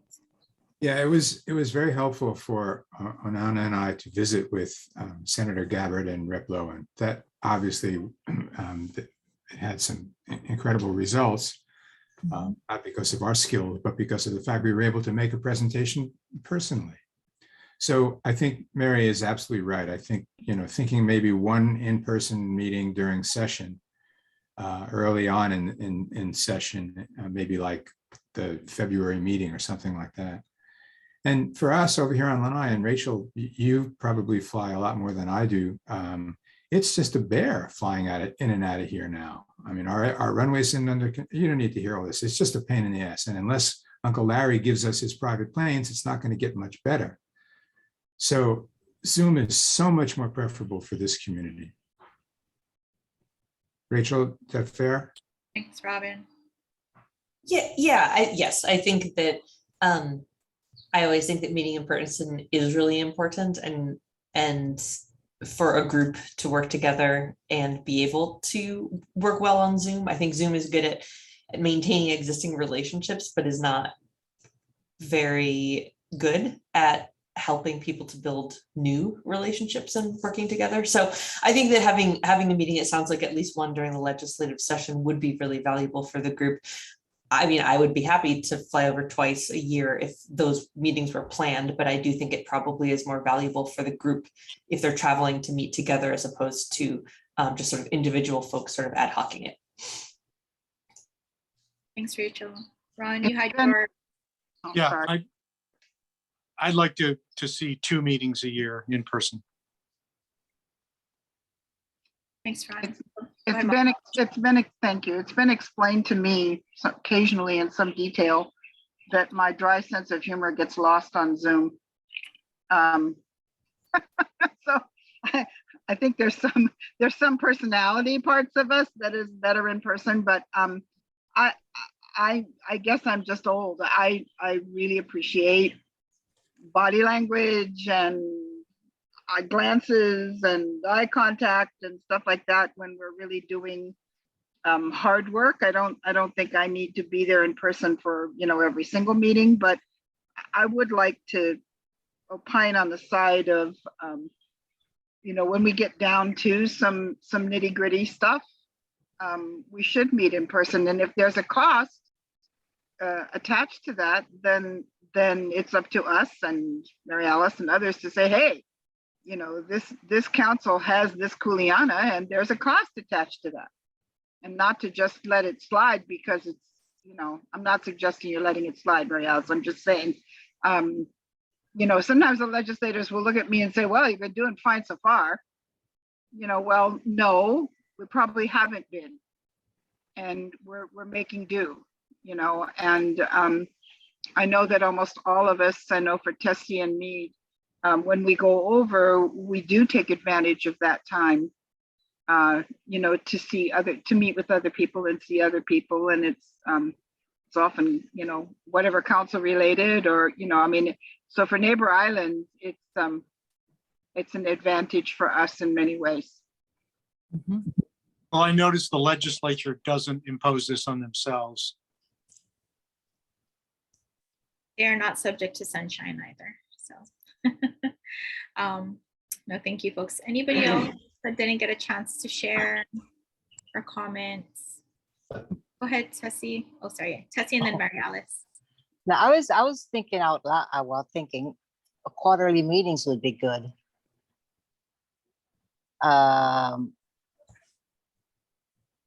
Why? I guess in-person interactions, like Makaala mentioned, you know, I appreciate that more than it would encourage me to speak more, I think. That way I can see, like Makaala said, body language and eyes and, you know, everything. So, and if it's quarterly, we could do it January, April, July, and October. And I think flights would be cheap. Well, I don't know if it's going to be cheaper for us, but that's all I got to say. Thanks, Tessie. And I encourage you to speak up anyways, because we like hearing from you. Okay, go ahead, Mary Alice. We will be preparing the budget for the legislature for governor's consideration and for the next legislative session in September. So I will be able to let you know if we've included a request for additional travel funds for the ERP program in the council. We won't know whether this governor, the current governor, has approved that budget item until November. Then the new governor comes in. It's been traditional that the incoming governor submits the outgoing governor's budget and then puts in changes, whether they're reductions or increases, in governor's budget messages at the beginning of the next session. So there's lots of steps in that process, but I can let you know whether we've requested additional travel funds. You know, it will still go through our department, and that'll be dependent on what the governor's budget preparation instructions allow. And they're generally very limited because our Department of Budget and Finance's mission is to control the growth of cost of government. And so they don't encourage, but we ask anyway. And sometimes we're very fortunate and get additional funds. So that's the annual cycle. We won't know then until probably next May 1st, whether the legislature has approved such an item, and it won't be available for expenditure before July 1st, 2023, which will be the start of the FY24 fiscal year. My appointment only goes till December 5th, so you guys will be having a new director to advise and orient to the chapter, the rules, and the needs of the council. Wait, December 5th of this year. Yeah, all governor's appointees have a termination date of the last day of the governor's term. Well, we'll hope that you get reappointed by the new governor. That would be great. Yeah. Well, thank you for going through this with us. You know, what I'm hearing from folks, you know, I'm kind of in agreement. I think, you know, two meetings a year would be nice if we could. You know, Mary Alice, I don't know if it is possible for us to have one later this year in person, just because we haven't seen each other in a couple of years, and also, we haven't met our new council members in person at all. If that's possible, and if folks are willing, and I know there's still, COVID going around and monkeypox and gosh knows what else, but yeah, I would say probably not July. I think that's a little soon, but perhaps something, I don't know, September or October, if that sounds good to folks. If we can make it that happen, maybe something later in the year, but not during the holidays, just to do one meeting, and then we'll, if hopefully a budget for next year gets approved, or if we could get funding for 2 in-person meetings, for the next couple of years going forward, I think that would be great. And then, continue to do the rest via Zoom. Does that sound kind of good with people? Yeah, I like that. Yes, based on that, I'll email Les and ask them to cancel my ticket for July. Okay. And Yeah, do sorry this- about that, Mary. I Yeah. saw some emails come in, but I wasn't sure what was happening yet because we hadn't yet had the discussion of what Yeah, we're gonna I do. just thought we were going back to in-person meetings and I just checked it off. That's so. Yeah, I had I jumped the a gun. feeling we didn't have the budget for all in-person meetings. So yeah, that's why I really wanted to have this discussion. Yeah, Jen sent out a memo to all of the neighbor island people, basically asking them to submit their travel requests for July by June 15th. So I'm not too sure what that means in terms of how many of you from the neighbor islands want to travel, but if you do, you need to get, I believe Tessie and Maka'ala are coming. I don't know, it's the rest of you on the neighbor islands, if you want to come, you have to get the travel request in by June 15th, according to Jen. I don't see any point in coming unless we're all coming. Yeah, I mean. I don't but want to was- do half-baked. Yeah, I think maybe, if you folks are able to reschedule those tickets, I'm sorry if you're already booked, because yeah, again, we hadn't yet had the discussion. I think we wait till early fall. Again, I think July is kind of soon to go back to in-person meeting unless everybody can actually make the July meeting. But I say we aim for September, October. Yeah, I'm happy to change it. I thought we all were doing it. The message didn't say that, but it inferred that. And there was a deadline, so sure, we responded. But having said that, I do propose that we meet as often as we can in person. I think it is different. Okay. The state's travel contract for inter-island airfare allows for changes without change fees. So there's no, there's no cost to changing dates for inter-island travel. That's great. Thank you. Yeah. Okay. So, well, I'm glad we're able to get all of those thoughts out and then clarify what we're going to do. So, yeah, I think at this point, let's look at a September or October meeting in person with everybody. So I think in that case, we probably wouldn't have to do, if we do it fully in person, all council members, we would make it fully in person for the public as well. So I think that makes it a little less complicated rather than doing a hybrid meeting. But the rest of our meetings will be hybrid like this, where, Les is getting the room, making it available to members of the public. Okay, do folks, will I have you have a preference between September or October? September. September? Yeah, September. I may not be at the October. Okay. Everybody else on this call okay with that? September sooner is good. Okay. All right, let's do September. Okay, so if there is any other questions or comments on this agenda item, please let me know. If not, I'm gonna move to our last one. We just have, a little less than a half hour left. Okay. Oh, thank you, folks. All right, so last agenda item we have really is review of the standing committee assignments and assignment of new members. So we have a couple of our new members here, and I will say Michelle emailed me separately to say that she would like to be on the exemptions committee. So if nobody is opposed to that, we can go ahead and add her to that. I'll run through the list, and I'm sorry I didn't get a chance. I did make a card for everybody, and I feel like nobody uses it. I will make new cards once we go through with the new assignments and send this out to everybody to have. I have my card right here. Oh, yay. Okay, good. Okay, so I'll go through the list of our current committee members, and then for the new folks, if you identify a committee you want to be on, please let us know.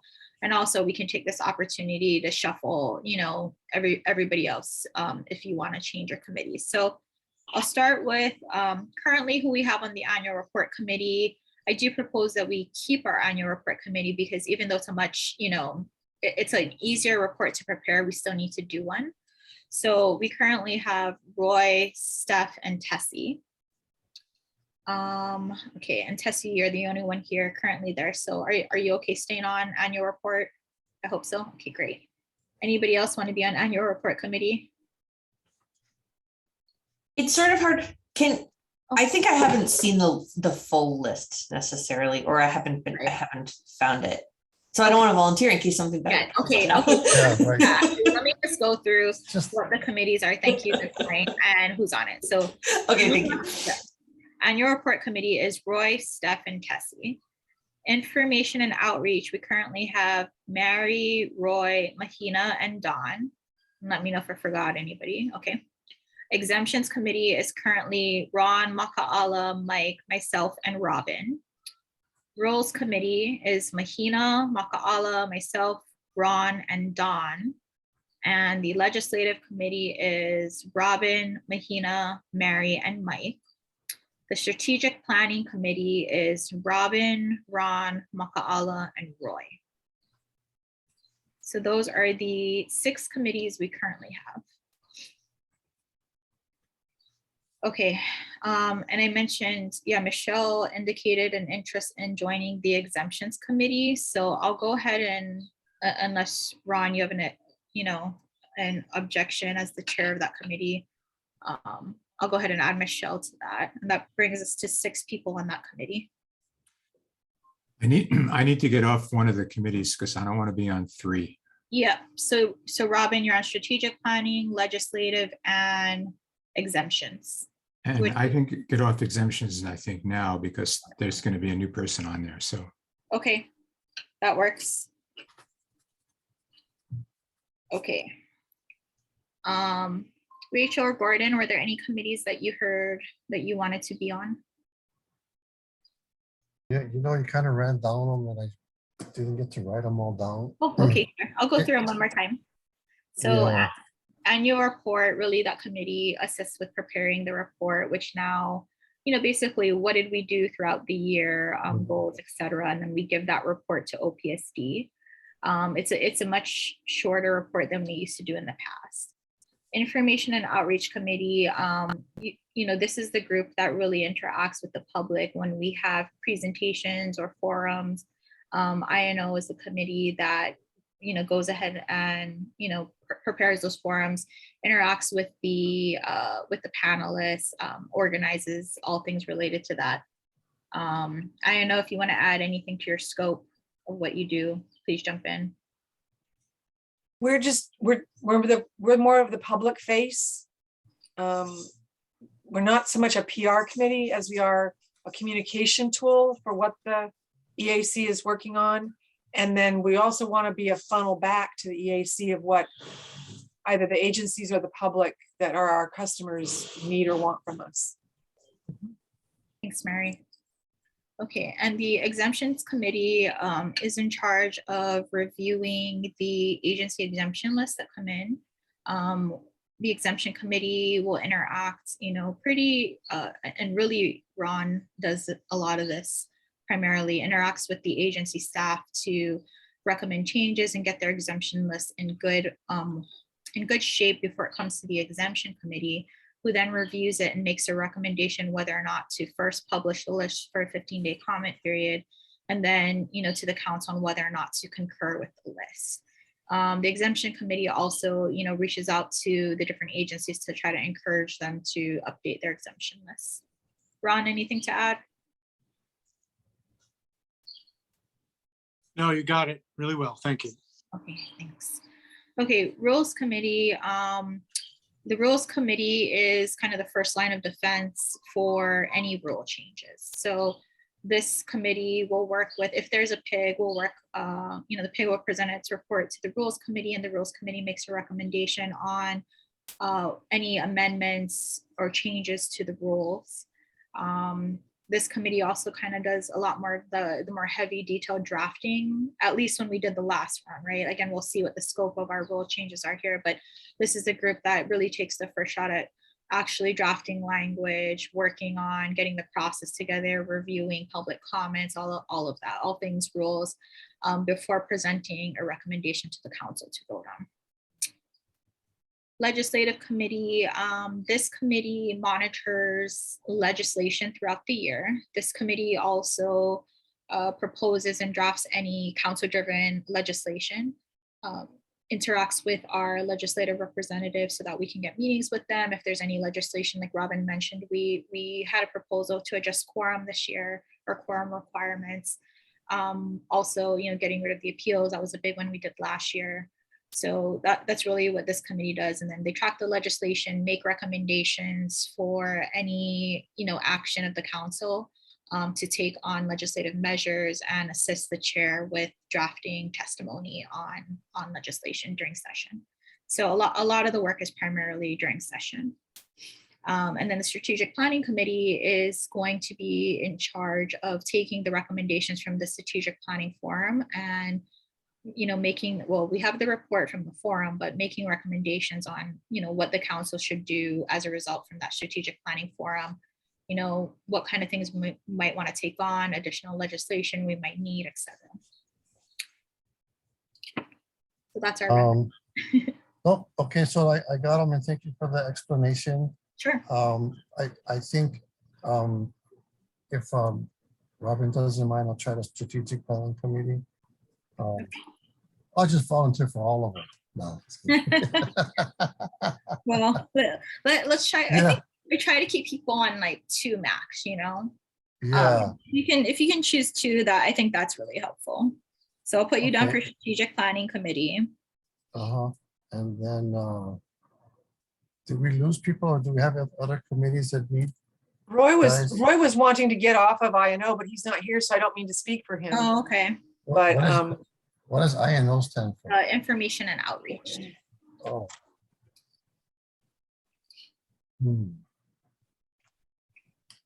Well, we can start you on strategic planning. I mean, honestly, we only have 3 people on annual report, so that's one that we do need bodies on. I know Juana's not here today, so I'm not really sure where she wants to go either. Okay. Oh, no, I was going to say I'm also happy to be anywhere. I do find strategic planning interesting. I can also, I could probably help on any of them, but particularly like information and outreach, exemptions, or maybe rules other than for strategic planning. Yeah, so strategic planning, with Gordon, you're at 5. Do you want a 6? I mean, I think the strategic planning committee will be not a permanent committee, right? I mean, maybe for the next year. I don't know. What are you thinking, Robin, in terms of? Oh, I think that's true. I think having new folks on there is really, really very valuable. So I'm glad Gordon's volunteered. And if Rachel wants to join us, I think that's fine. Okay. So Rachel has, I mean, not to embarrass her, but she has such a wealth of knowledge about environmental issues. And I think that perspective on strategic planning would be really helpful. So. Okay. So we'll go ahead and add you to the strategic planning committee. And then you said you might want to be on another committee as well. Rules, exemption, do you have a preference? I think rules could use the help, I mean, it sounds like we're going to start getting busy again. That would be nice.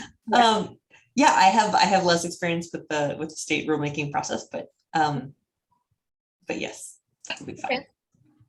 So we'll go ahead and add you to that. And then Gordon, if there's another committee you think of and you want to get on later. I'll do the INO. INO, okay, awesome. Thank you, Gordon. Yeah. Well, now, have you heard anything from Moana? Has she Have we had any communication with So her? she said, she emailed me. I sent an email out to folks because we were waiting on everybody to join in. I think she says she's actually at a national conference today, so that's why she couldn't make it. But I believe she doesn't intend to join, and she joined our last meeting. Okay, So I think hopefully we can catch her on the next meeting. all righty. Yeah, so I'll send you folks an updated list as of this meeting, and I'll include this agenda item again so that we can hopefully catch the other folks who weren't here, and get this updated. Maybe I'll put it at the beginning of the meeting. Chair, I was actually, I'm very happy to stay where I am. I was thinking that, if we form a PIG for some other reason or whatever, I can stick my nose in there to the extent that it's allowed, and sort of, be a little bit flexible, with some of the other stuff that's coming up. But I just think rules is going to be pretty active, and I'm still just really trying to get Kauai County to step up for exemptions, and I don't want to lose the hat till I'm POW with them. Sure. Yeah, and anytime we create a PIG, it's usually in addition to the standing committees if you do volunteer on one. So certainly I'll add the agenda item to the next meeting agenda for July, which is going to be July 5th. We will, 1 o'clock to 3:30 will be our regular meeting. Ron, I think you said you were going to have exemptions next meeting. Yep. Yes, I would like to have an exemptions committee meeting. All right. And then Robin, Yes, absolutely, please. strategic planning, no ledge though, right? Right. Okay. INO, Mary? Well, I was thinking we're gonna be in person. We could I guess we gotta have one. We haven't had one because we were waiting for strategic planning to tell us what we needed to be when we grew up. And so what I was planning to do is send this agenda item number 6, the report you have. I'll send it individually to my committee members, so I'm not breaking any rules, and ask them to be really familiar with it when they come to the July meeting. Okay. And we'll but I would like to do that on Zoom. I'm going to stay home. Sounds good. I think I'll talk to Mahina. She had to leave, but probably we'll have a rules committee meeting as well. So kind of a full schedule for that July 5th meeting. And I will say probably no annual report meeting yet, but I'll speak to Steph. But I will agendize actually for the next meeting for the full council discussion of what we might want to include on our annual report. I think we should get started on that now, so we're not jamming at the end of the year. And if there's other things that need to be agendized, of course, just go ahead and reach out to me, before the agenda deadline for July. I'm otherwise going to open up public forum. Anything else announcements folks have? No. Okay. Well, I thank you all for taking the time to come to the meeting today. It was a packed agenda, lots to do, and I will go ahead and see you folks in July. All right. Great work, Chair. Thanks, everybody. It's 3:15 p.m. And we are adjourning. Thanks. Take care. Thank you. Thank you. Guys. Thanks, everybody. Thanks, Mary Alice. Thanks, Les. Thanks, Delaney. Nice meeting you.